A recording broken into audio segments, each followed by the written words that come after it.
Welcome to All About Capital Campaigns, a podcast that provides fuel for your nonprofit's growth. Each week, hosts Andrea Kihlstedt and Amy Eisenstein, co-founders of the Capital Campaign Toolkit, provide practical tips about raising more money for your nonprofit organization. The Capital Campaign Toolkit is a support system for nonprofit leaders who are running capital campaigns. At capitalcampaigntoolkit.com, you can download a step-by-step guide for your capital campaign and get many other free resources. Here are your hosts, Amy and Andrea.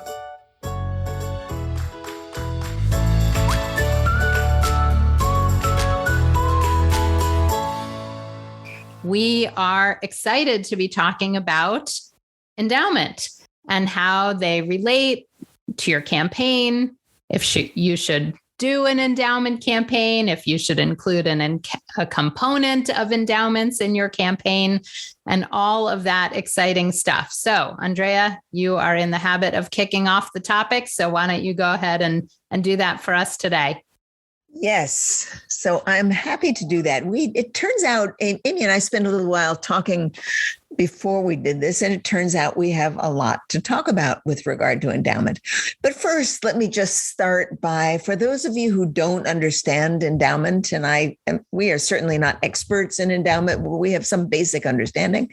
One of the things to understand is that for many organizations, they have two kinds of endowment. So one kind of endowment is an endowment that is donor restricted, that when a donor gives you a gift or leaves a gift to you in their wills, they do so with specific restrictions about how the money that spun off from that endowment can be spent. So that's a donor-restricted endowment. In some sense, that's what's called true endowment, right? That you are not at liberty to change how that money gets spent, right? Unless you do something extreme to actually go back and talk to the donor or to talk to lawyers. For the most part, many organizations have what is called quasi-endowment. And a quasi-endowment is money that behaves like endowment, but it is not donor restricted. It is board restricted. So you have a pot of money that is invested. From that pot of money that is invested, your organization decides to take a certain percentage out every year to put into operating or whatever it is your organization decides it's going to be spent on. The big difference is that if your board should decide that they want to change how that money is used, they could do that. So it pretends to be endowment. And the phrase often used is quasi-endowment. Most organizations love to have quasi-endowment, and we often speak about it as endowment, but you should know that there is a distinction between the two. So, Amy, did I get that right? Does that sound clear to you? I think that is right. So the funds are invested by usually a committee of your board or somebody that you hire to help with those investments.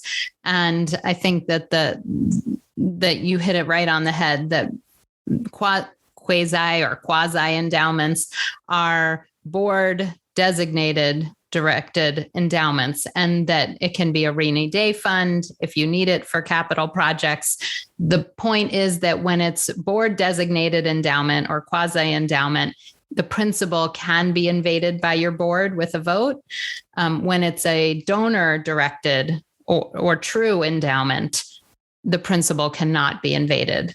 And so you can only use the interest from that pot of money. So I think the next real question for our topic today, for our purposes here today, is should you do an endowment campaign? Should you consider an endowment campaign? And when and how should endowment be integrated into a bigger capital campaign? I think those are probably the two hot topics we've got for our conversation today. And I'll start. So frequently we get organizations coming to us and saying, we want to do an endowment campaign. And I'll tell you why I think that's not the best idea. The number one reason is that most donors during their lifetime are not supportive of endowments. I don't mean that they are not supportive of them. They're fine with the ideas of them, but they don't want to give money to them, because what happens is that in order to have the same impact, you need to raise a multiplier. So if somebody gives you $10,000 and you put it into an endowment or a restricted fund and only use the interest, you only have access to a small 5% of that every year, as opposed to being able to spend the whole $10,000 on whatever you're doing. So most donors during their lifetime want to see their contributions be put to use for current or long-term programs and services, as opposed to in a planned gift or a bequest, which is when most people give to endowments. That's how organizations traditionally grow their endowments, through planned gifts, through bequests. And so when you're thinking about doing a campaign, I want you to think about, one, what are the real needs of your organization?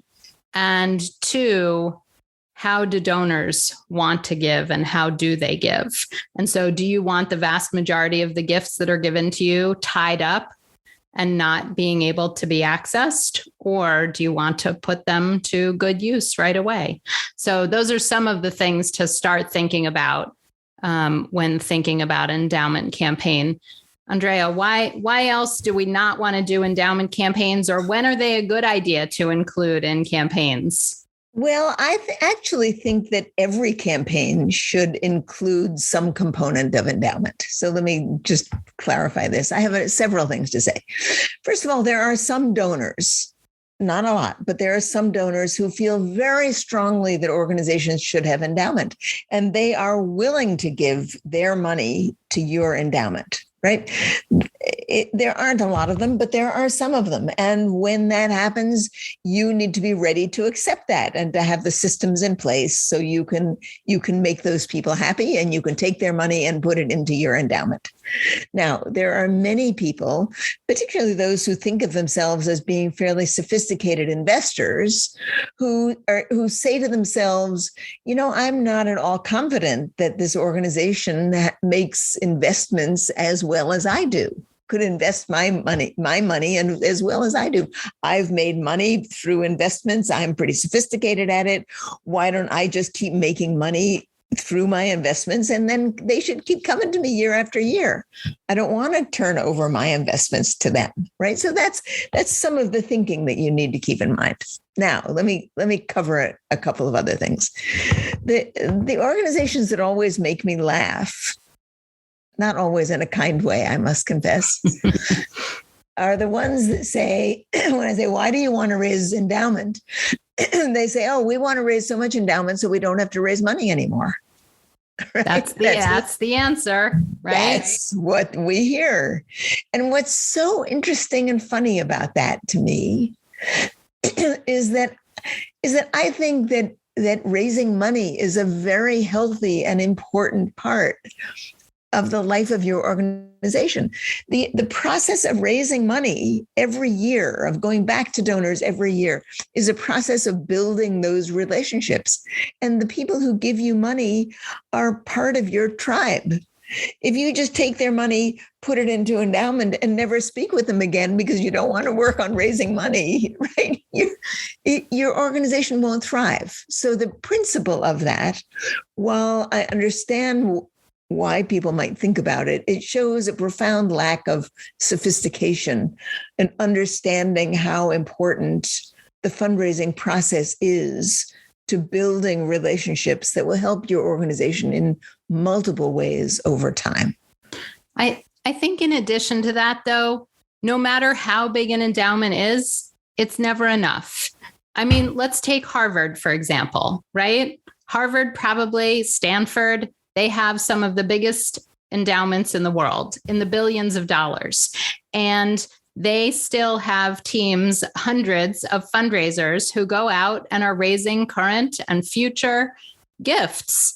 And they are not apologetic about it. And so the idea that you're going to get an endowment that's big enough to run all your programs and services so that you won't have to fundraise anymore is not realistic.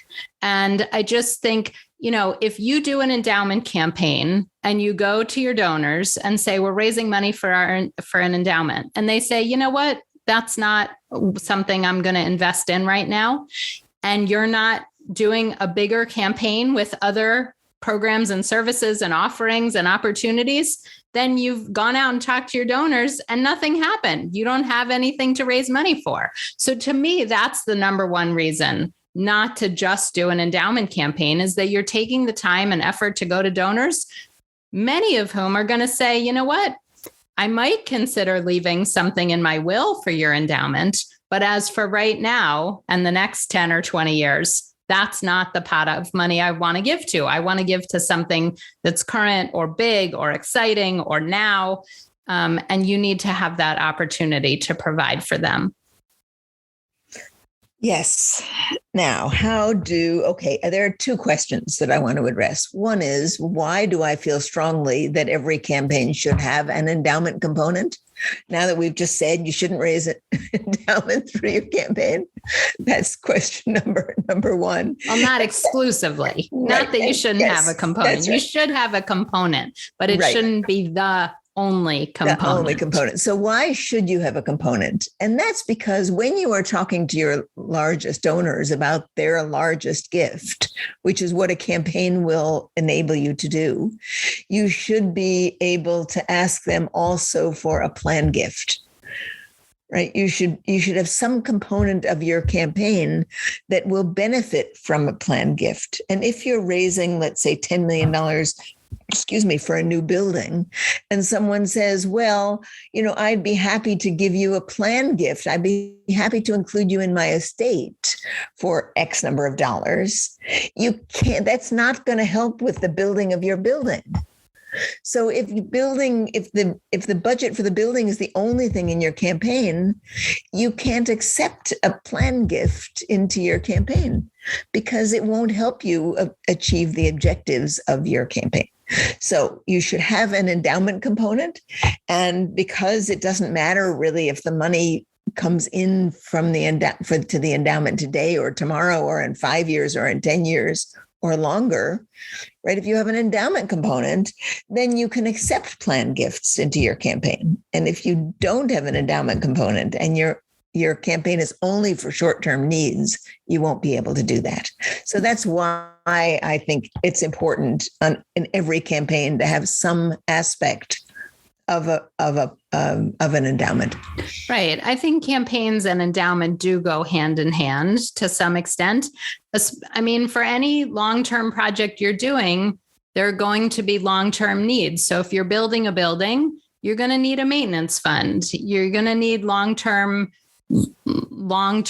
needs. And honestly, that's the definition of a campaign, is sort of getting to that longer term, boost your organization up in terms of capacity to serve towards its mission, programs and services. So an endowment can be a component of it, should be a piece of it, just not the whole thing. And as Andrea said, when you're talking to every major potential donor, you want to be talking about a gift to the campaign and a planned gift. You might as well talk to them about both while you're sitting down in front of them. And people who make planned gifts today, those gifts are going to come to fruition 10 and 20 and maybe 30 years from now. So you should be planting those seeds and having those conversations.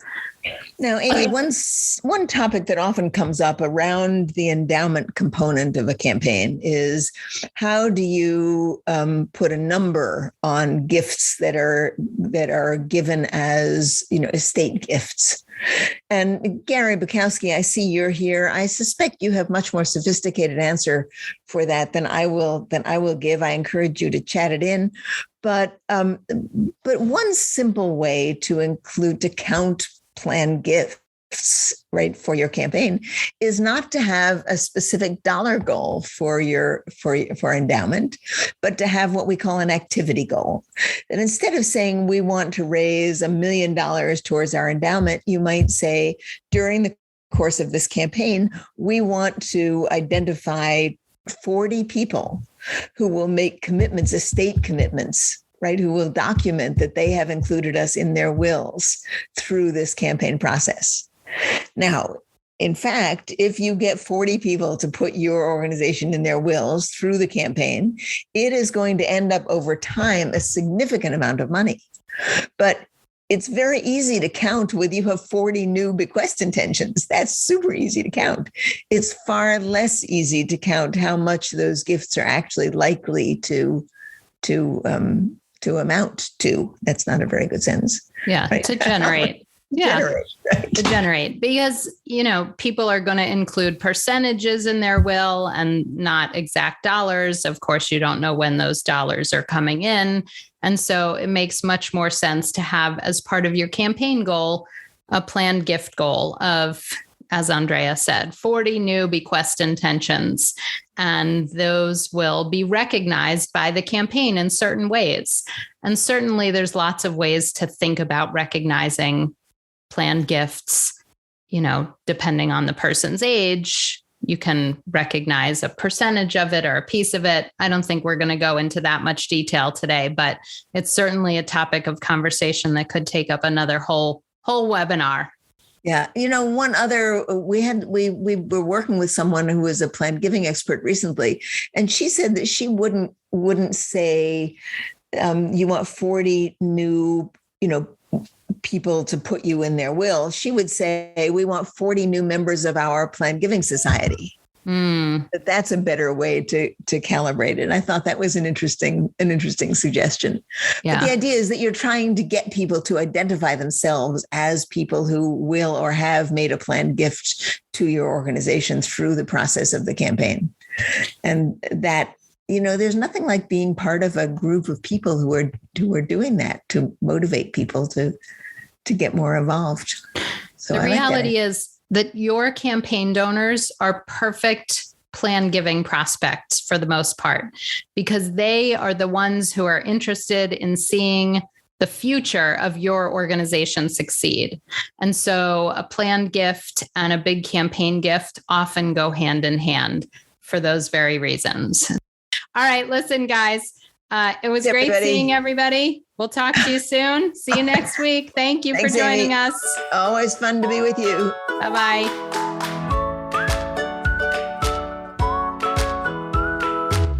Thanks for joining Amy and Andrea for today's All About Capital Campaigns. To learn more about them and their work together, go to capitalcampaigntoolkit.com. This podcast is recorded on a live webinar every Monday at 2 p.m. Eastern Time. You can join the live sessions and get your questions answered by signing up today at toolkittalks.com. And please like, rate, and review us on your favorite podcasting platform.